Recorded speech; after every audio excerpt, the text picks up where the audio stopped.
Yesterday I was watching an interview from a few weeks ago where it's the Dalai Lama, who calls himself a monk and a Buddhist, doesn't really say he's a spiritual leader in the same way that people introduce him. And really, like listening to him when he was speaking English, or even one or two little things that got translated that he didn't know the English word for, is you can tell his wisdom is not anywhere near as advanced as Greta, for example. And it's the second time I hear him interviewed in a long enough way like this. The first time was where Greta was invited, but she didn't talk as much as he did. And people are all impressed, and it's sad because they're following elders or elites or people with high positions as if they have wisdom of more value. And by the way, it's a bit shameful. And I don't want to criticize Buddhism itself as a concept here, but I want to criticize the elitism of, putting somebody way up there. And he's not necessarily wanting to see himself like that, but because, 80 years old, man, and that was the limit of his wisdom, including with all the people he met in the world, that's the limit of what he had to say, where he still doesn't understand a lot of things that he's talking about, like, let's say, scientific stuff, although people think he's, scientifically minded, Greta, in a different interview very recently as well, mentioned the term cognitive dissonance. And in a way, she might have used it properly, but, she could have also said incongruence.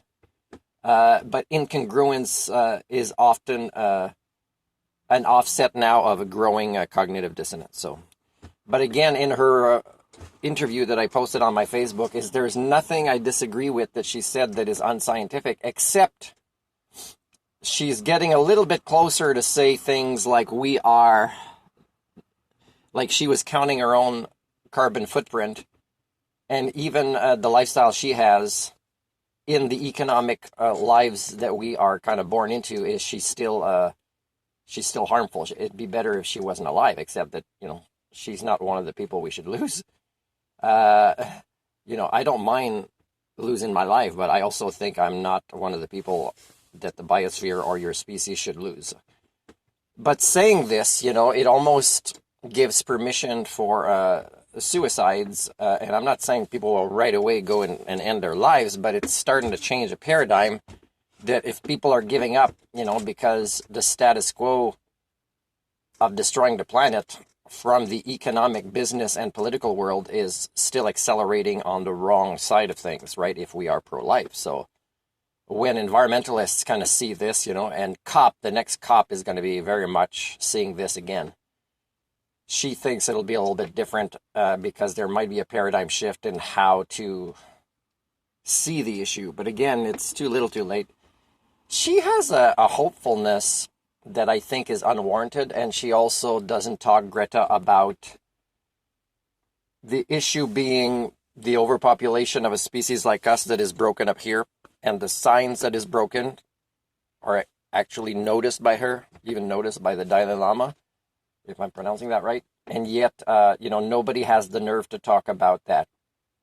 And if there was a way I would believe Greta is a puppet, it'd be like, indirectly, her last interview could almost kind of do what, the conspiracy theorists might think what, the vaccines or whatever is trying to kill us. And nobody talks about the unhealthy lifestyles. John, you're not talking about unhealthy lifestyles. Bad coping skills with stress, most of the population being dumb. They know things are wrong. They don't even know how to visualize it, or they don't have the big picture, or they don't know how to talk about it in productive ways to minimize their stress and therefore not have worse health. So as much as, the pharmaceutical companies are the bad guys, look at all the humidity here, it's still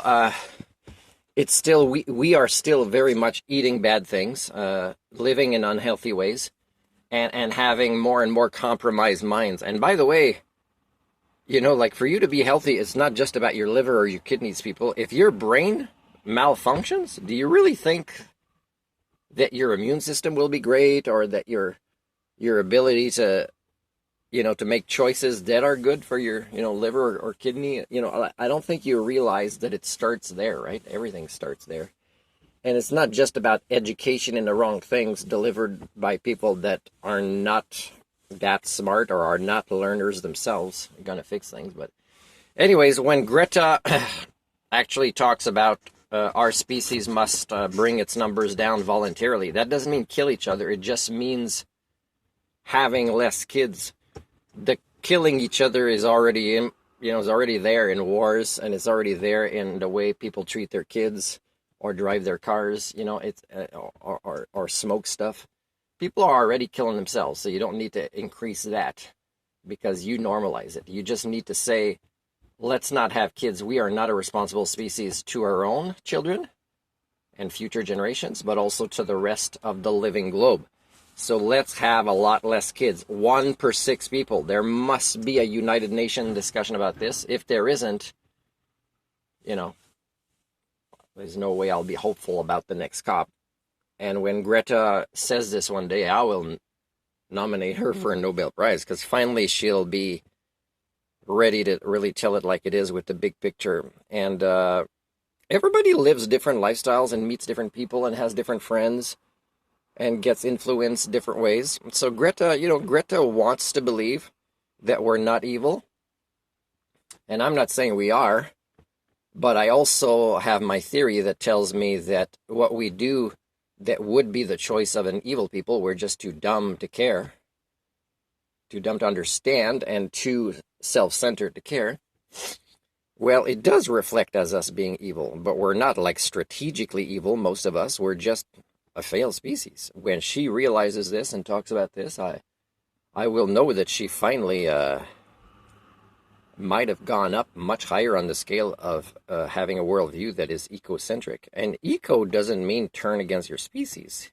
Eco means, don't support a species, whether it's yours or another, that is obviously, measurably, scientifically explained as being anti-life on this planet.